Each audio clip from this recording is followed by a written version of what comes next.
Qu'est-ce qui a été déclaré découverte archéologique du 20e siècle? Dans quelques instants, je vous donne la réponse au cours de cette émission.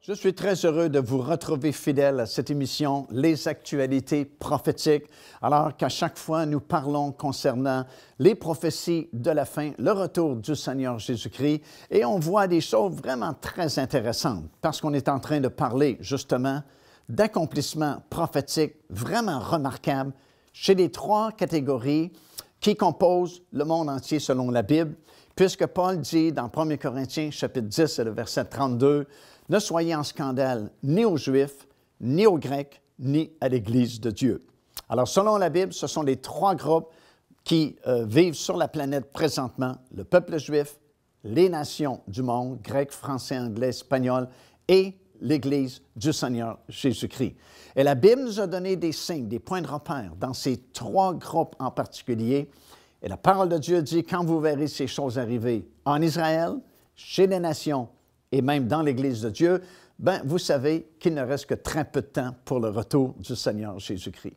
On est parti avec la première catégorie, et puis on est en train de voir certains accomplissements prophétiques vraiment très importants concernant le premier groupe, Israël. Tout d'abord, on a vu la création de l'État d'Israël au mois de mai 1948, qui est le pivot sur lequel reposent toutes les autres prophéties de la fin.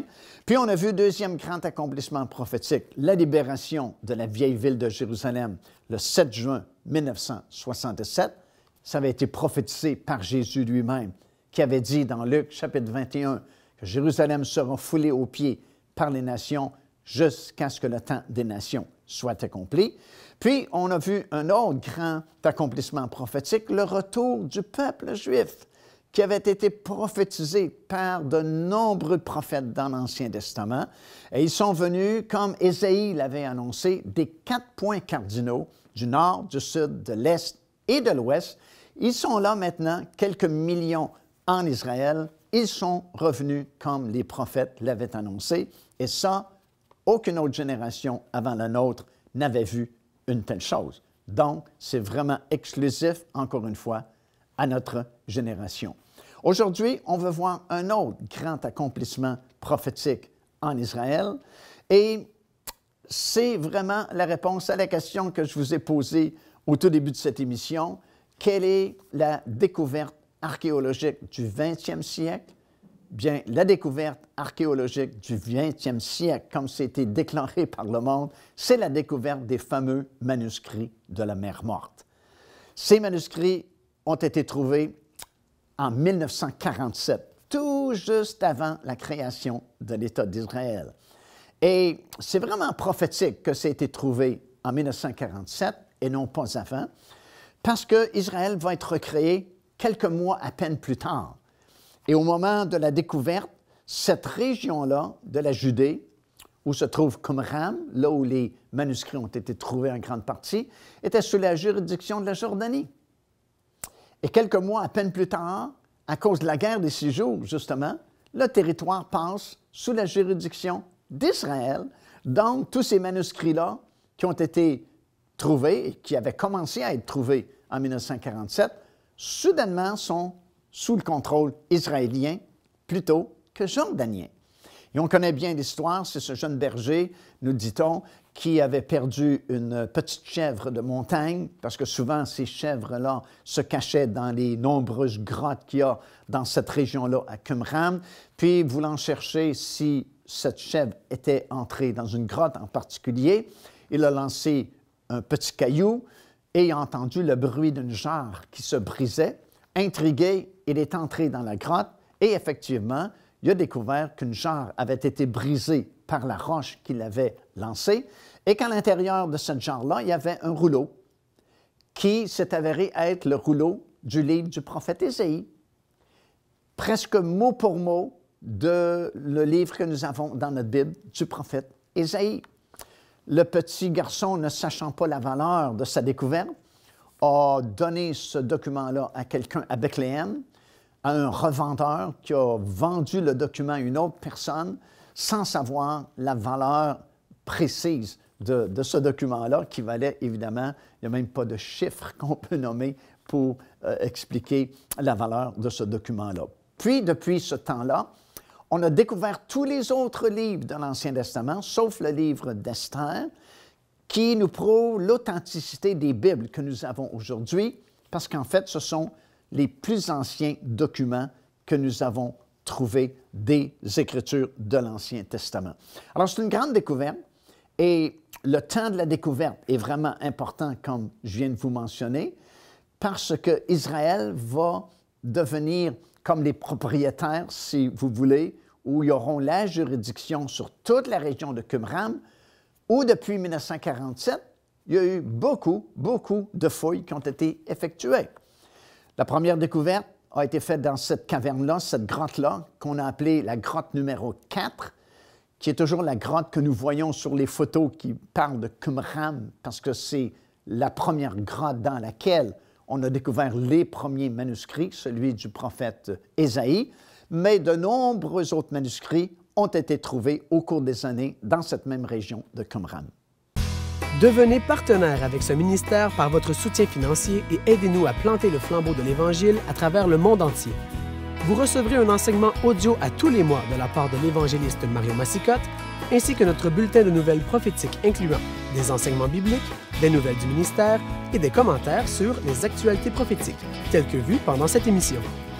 Débutez dès aujourd'hui en visitant notre site web www.paindevie.org ou par courriel à info@paindevie.org ou en nous écrivant à Pain de Vie, casier postal 426 800, Square Victoria, Montréal, Québec, H4Z 1J7. Évidemment, quand on a réalisé que c'était le rouleau du livre d'Ésaïe qu'on avait trouvé dans cette grotte-là, dans cette jarre-là, il y a des chercheurs qui sont venus, puis on a trouvé beaucoup d'autres documents, à peu près 800 manuscrits qui ont été trouvés dans la région de Qumran, dans de nombreuses grottes, parce qu'à l'époque, vous savez, il y avait les pharisiens, les sadducéens, mais il y avait un autre groupe qui s'appelait les Esséniens. Et les Esséniens étaient très attachés au temple à Jérusalem, et ils étaient très malheureux à l'époque du Seigneur Jésus-Christ, par exemple, parce que la prêtrise avait été vraiment soudoyée par l'Empire romain, puis ce n'était plus la sainteté du sacerdoce comme autrefois, mais c'était beaucoup une question politique et d'argent. Et puis, étant très spirituels, ils pressentaient que Jérusalem allait tomber aux mains des Romains, et ils avaient pressenti même que le temple serait détruit. Et en prévision de la destruction du temple, les Esséniens avaient sorti beaucoup de trésors, de l'or et de l'argent du temple, et avaient caché ces trésors-là dans la région de Qumran, justement dans ces grottes-là. Et finalement, à cause des fouilles qui ont été effectuées dans la région de Qumran, en 1952, on a fait une découverte remarquable. On a découvert un rouleau de cuivre. Et normalement, les rouleaux, c'était écrit sur de la peau des animaux, mais là, c'était écrit sur du cuivre. Et à l'époque, le cuivre coûtait très cher. Alors, on s'est dit que ça doit être très important ce qui est écrit à l'intérieur, puisque c'est écrit sur du cuivre qui coûtait vraiment très cher à l'époque. Mais à cause du cuivre, justement, il y avait de l'oxydation qui avait été faite et on n'osait pas le dérouler parce qu'on aurait perdu l'information contenue à l'intérieur du rouleau. Et ça a pris longtemps, quelques années, avant qu'on puisse trouver un procédé par lequel on pouvait savoir ce qui était écrit à l'intérieur du rouleau. Et c'est à l'Université de Manchester, en Angleterre, que quelques années plus tard, on a trouvé le moyen de scier le rouleau, feuille par feuille, et des étaler une à côté de l'autre pour savoir ce qui était inscrit à l'intérieur de ce cylindre-là. Et ce qu'on a découvert, c'est que les Esséniens avaient écrit dans ce rouleau de cuivre tous les endroits où ils avaient caché les trésors du temple. Et si ça vous intéresse, vous pouvez aller sur Internet aujourd'hui, puis vous tapez Copper Scroll, le rouleau de cuivre en anglais, Copper Scroll, et vous avez des tonnes d'informations concernant la valeur estimative du trésor qui a été caché dans la région de Qumran, et on estime ça à plusieurs centaines de millions de dollars.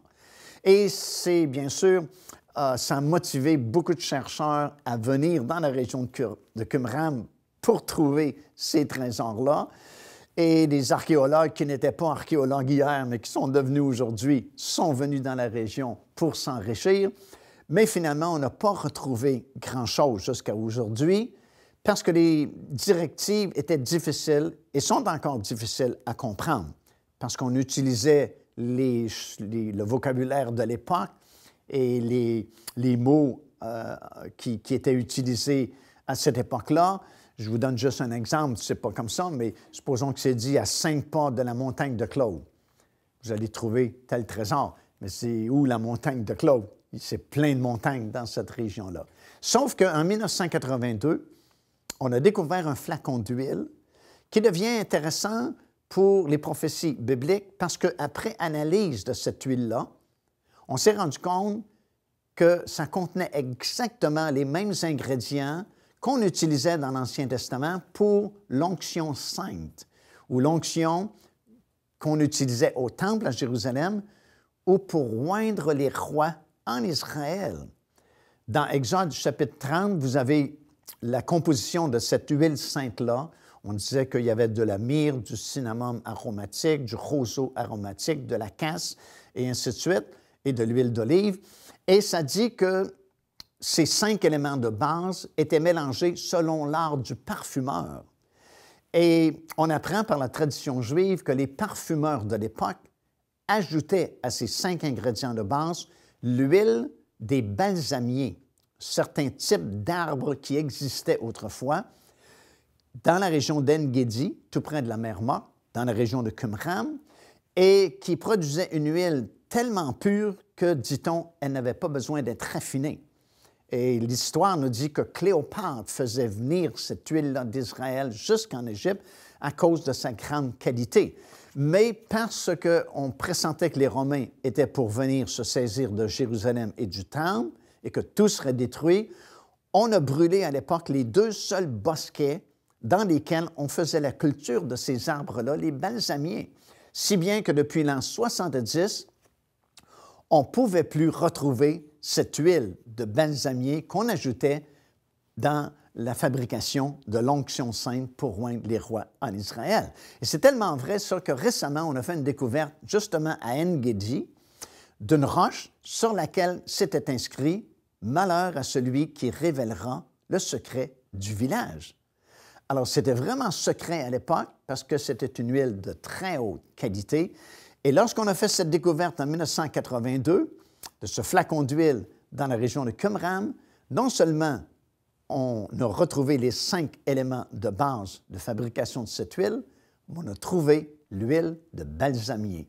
Et le cèdre qui a été reconstitué et qui existe aujourd'hui comme au temps du Seigneur Jésus, garde ce flacon d'huile de façon jalousement parce que le seul roi qui n'a pas été oint avec cette huile de composition biblique, c'est le roi des rois, le Seigneur Jésus-Christ, qui a été rejeté, comme j'ai enseigné au cours des émissions précédentes, mais qui doit venir un jour et doit être reconnu parce qu'il y a des prophéties qui sont données, qui n'ont pas encore été accomplies, concernant la royauté du Seigneur Jésus-Christ, comment il sera oint, roi des rois et Seigneur des seigneurs, et peut-être que ce flacon d'huile servira à oindre le Seigneur Jésus-Christ lorsqu'il reviendra. Qui sait? Joignez-vous à nous afin de célébrer le Seigneur et entendre le message de la parole de Dieu par l'évangéliste Mario Massicotte. Venez recevoir ce que Dieu a préparé pour vous. Visitez notre site web www.paindevie.org afin de connaître notre itinéraire. Nous serions très heureux de vous rencontrer et de vivre des moments forts avec le Seigneur.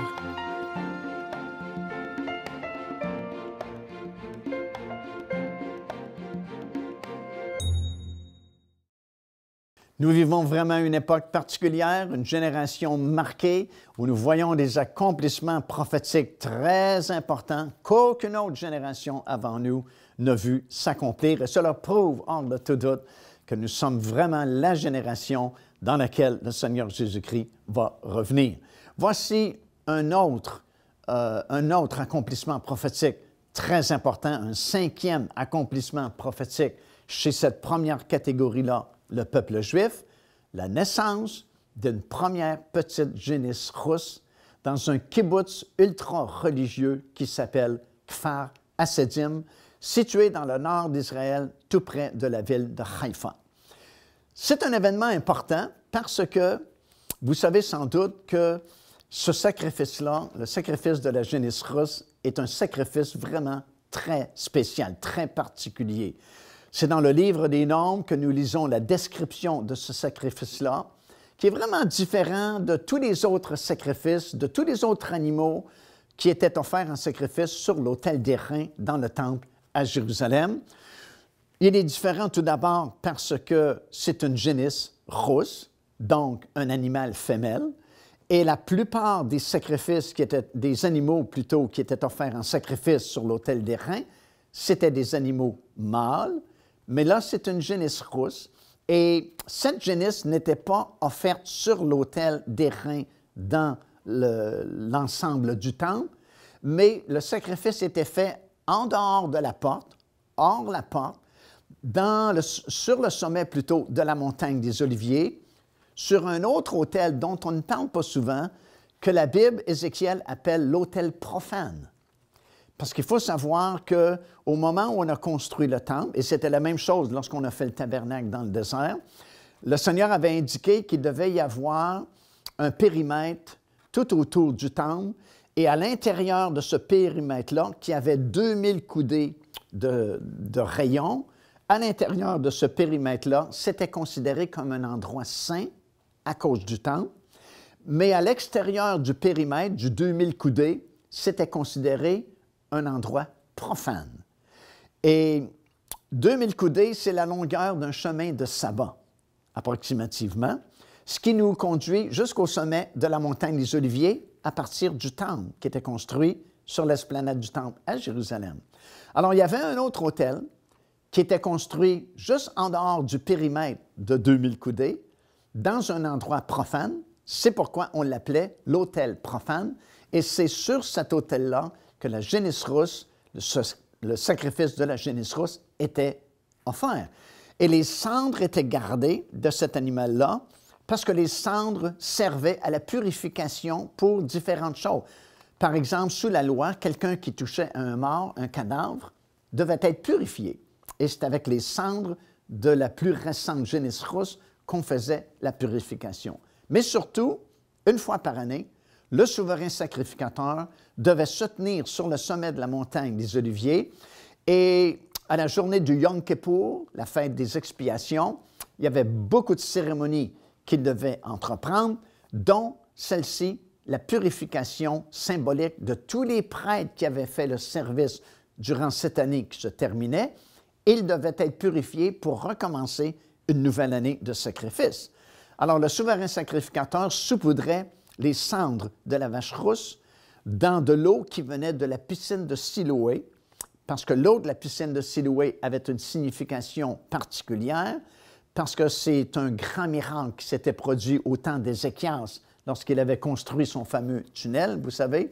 Alors, on saupoudrait les cendres de la vache rousse dans les eaux qui étaient en provenance du réservoir de Siloé, et symboliquement, les prêtres étaient purifiés pour commencer une nouvelle année de sacrifice.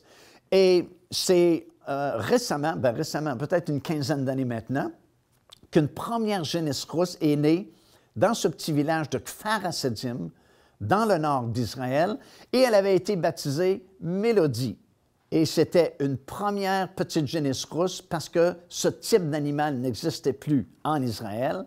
Mais grâce à des tests qui avaient été conduits aux États-Unis, on avait fait le croisement de plusieurs animaux et on avait réussi à mettre au monde une première génisse rousse en Israël, dans cette région de Kfar Hasedim. Et depuis ce temps-là, cette génisse a été disqualifiée parce que certains poils blancs étaient apparus sur son corps. Et selon la Bible, l'animal doit être d'un roux uniforme.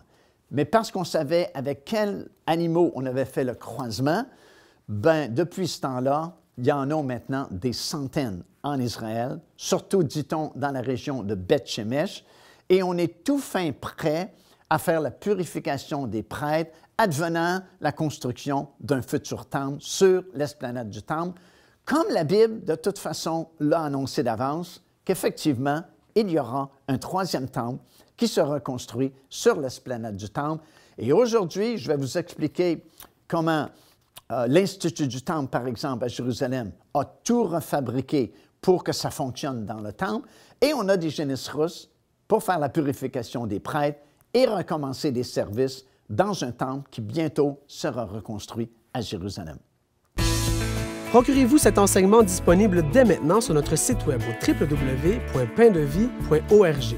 En visitant notre boutique web, vous pourrez commander ou même télécharger les enseignements. Vous trouverez aussi plusieurs autres produits contenant des centaines de sujets pour votre édification. Cette histoire de la génisse rousse, c'est vraiment une histoire très intéressante parce que, comme j'ai mentionné, ce type d'animal n'existait plus en Israël depuis de nombreuses années. Et c'est aux États-Unis, dans le sud des États-Unis, qu'un monsieur qui s'appelait Clyde Lott et qui était éleveur de bétail, en lisant sa Bible cette journée-là, il s'est trouvé à lire Nombre 19, où on parle du sacrifice de la génisse rousse. Et parce qu'il fréquentait une église où on prêchait le retour du Seigneur Jésus-Christ et les préparatifs pour reconstruire un temple, il s'est informé auprès de son pasteur s'il était au courant qu'Israël possédait ce type d'animal-là pour faire la purification des futurs prêtres qui serviraient dans un futur temple. Et son pasteur a dit « Je ne sais pas vraiment ». Et ils ont voulu s'informer à l'ambassade israélienne la plus proche de leur ville, mais les gens là-bas ont dit « Nous, on ne se préoccupe pas de ça, c'est des affaires religieuses. Adressez-vous plutôt à quelqu'un en Europe. » Ils ont donné une adresse quelconque. Et puis, c'est ce qu'ils ont fait. Et les gens en Europe ne savaient pas eux non plus. Et l'information a circulé longtemps jusqu'à ce moment où ça tombe entre les mains de quelqu'un qui a dit « S'il y a quelqu'un qui peut répondre à cette question-là, ce sont les gens de l'Institut du Temple. » Alors, la lettre a été envoyée, l'information a été envoyée aux gens de l'Institut du Temple à Jérusalem, qui se sont donnés comme mission de refabriquer tous les vases, tous les vêtements sacerdotaux, tous les ustensiles pour meubler un futur temple. Et finalement, le rabbin qui est en charge de l'Institut du Temple, c'est M. Richman, il a été vraiment étonné par la lettre pour deux raisons. Premièrement, il a été étonné qu'un goy s'intéresse à ça. Un goy, c'est un non-juif. Et deuxièmement, il est intrigué par le nom de ce frère-là américain, Clyde Lott, parce qu'il y a une vieille tradition juive qui dit ceci: lorsqu'un patriarche de la Bible n'aura pas eu une vie trop exemplaire, comme Lot, son nom pourra être racheté par un goy, un non-juif, qui accomplira un exploit en faveur d'Israël. Alors, dans la lettre, il s'informe de la génisse rousse, il est éleveur de bétail, 2 et 2 font 4. Le rabbin Richman communique avec Clyde Lott aux États-Unis. Les deux communiquent ensemble, sont tellement intéressés que le rabbin Richman s'envole vers les États-Unis et c'est comme ça qu'ils ont fait des tests de croisement d'animaux et que cette petite génisse rousse est née à Kfar, à Sedim, plusieurs années plus tard, dans le nord d'Israël. Et nous, on a été les premiers, je pense, à les voir, premiers non-juifs à les voir, parce que j'étais au courant de la naissance de cette génisse rousse et on allait filmer pour des émissions de télévision avec notre petite équipe et j'ai demandé à mon guide de visiter ce village-là religieux pour voir la génisse rousse.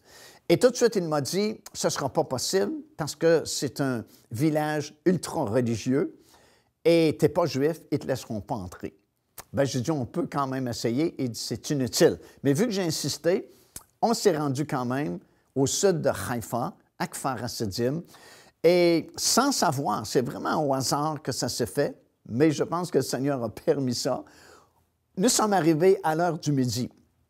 sans savoir que cette journée-là, sur l'heure du midi, tout le personnel de ce petit village ou petit kfar hasidim ultra-religieux s'était déplacé dans un autre kibbutz pour une rencontre spéciale. Donc, il n'y a personne sur le terrain, mais il y a 2 grosses barrières qui nous interdisent l'accès au kibbutz. Il y a un gardien, parce qu'à l'époque, c'était très sérieux, on pourrait faire une guerre à cause de la jeunesse russe, et le monsieur ne parle ni anglais ni français, uniquement hébreu. Alors, on ne peut pas se comprendre, puis on est découragé parce qu'on est à la porte, on ne peut pas entrer. Puis m'est venue une idée de génie, vraiment. Je me suis dit, le langage des signes, c'est universel. Alors, j'ai pris un T-shirt rouge et j'ai fait comme le bruit d'une vache. Et il m'a dit quelque chose en hébreu que je n'ai pas compris, mais j'ai répondu oui à tout hasard et il a ouvert la barrière. Et puis, on est entré avec la camionnette et on s'est aperçu qu'il n'y avait personne à l'intérieur, sauf un jeune homme qui marchait sur un petit chemin de terre. On s'est informé où était la jeunesse russe. Oh, il dit, elle est là. Et effectivement, elle était là, dans une espèce de clos. Normalement, elle était gardée par un soldat armé, mais là, le soldat est dans l'autre kibbutz pour une rencontre spéciale. Et on a pu filmer tout à notre aise cette jeunesse russe-là, la première qui est née récemment en Israël. Et on l'a passé dans nos émissions de télévision à l'époque qui circulaient sur plusieurs réseaux de télévision. Puis on s'est rendu à Jérusalem parce que j'avais un rendez-vous avec Mme Cohen à l'Institut du Temple pour une entrevue. Et je lui ai dit, on a vu la jeunesse russe. Elle m'a dit, c'est pas possible. J'ai dit, oui, je l'ai sur pellicule, je peux vous la montrer. Elle dit, écoutez, M. Mascotte, elle dit, c'est nous qui finançons le projet, puis nous, on ne l'a même pas vu encore. Alors, j'avais envie de lui dire, Madame, nous avons des connexions très hautes. Alors, on était, je pense, les premiers non-juifs à voir cette petite jeunesse russe qui a été disqualifiée, comme je vous ai dit maintenant, parce que certains poils blancs étaient apparus sur son corps, mais parce qu'on sait comment faire les croisements. Ils en ont plusieurs maintenant en Israël. Et si on construisait le temple demain, tous les prêtres pourraient être purifiés et recommencer les sacrifices dans un temple nouveau. Car Dieu a tant aimé le monde qu'il a donné son Fils unique, afin que quiconque croit en lui ne périsse point, mais qu'il ait la vie éternelle. Téléchargez gratuitement l'enseignement « Le salut, c'est quoi ?» en visitant notre site web www.paindevie.org et recevez la grâce merveilleuse que Dieu vous offre. Alors, comme nous pouvons le constater, c'est vraiment impressionnant de voir tous ces accomplissements prophétiques s'accomplir à notre époque, dans notre génération. Aucune autre génération avant nous n'a vu ces choses. Il doit y avoir une raison particulière pour laquelle tant d'accomplissements prophétiques s'accomplissent à notre époque présentement. Et la raison, c'est bien sûr parce que Jésus est à la porte. Et il revient, cette fois-là, vraiment bientôt, chercher ceux qui se sont préparés.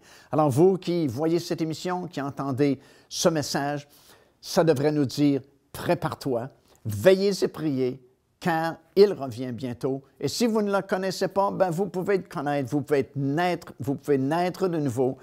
Vos péchés peuvent être pardonnés, votre nom peut être écrit dans le livre de vie et vous pouvez recevoir comme cadeau la vie éternelle qui, évidemment, ne se terminera jamais de gloire avec le Seigneur Jésus-Christ. Communiquez avec nous et puis on vous aidera à connaître le Roi des rois, le Seigneur des seigneurs. Son nom est Jésus. Il est le chemin, la vérité et la vie. Procurez-vous cet enseignement disponible dès maintenant sur notre site web au www.paindevie.org. En visitant notre boutique web, vous pourrez commander ou même télécharger les enseignements. Vous trouverez aussi plusieurs autres produits contenant des centaines de sujets pour votre édification.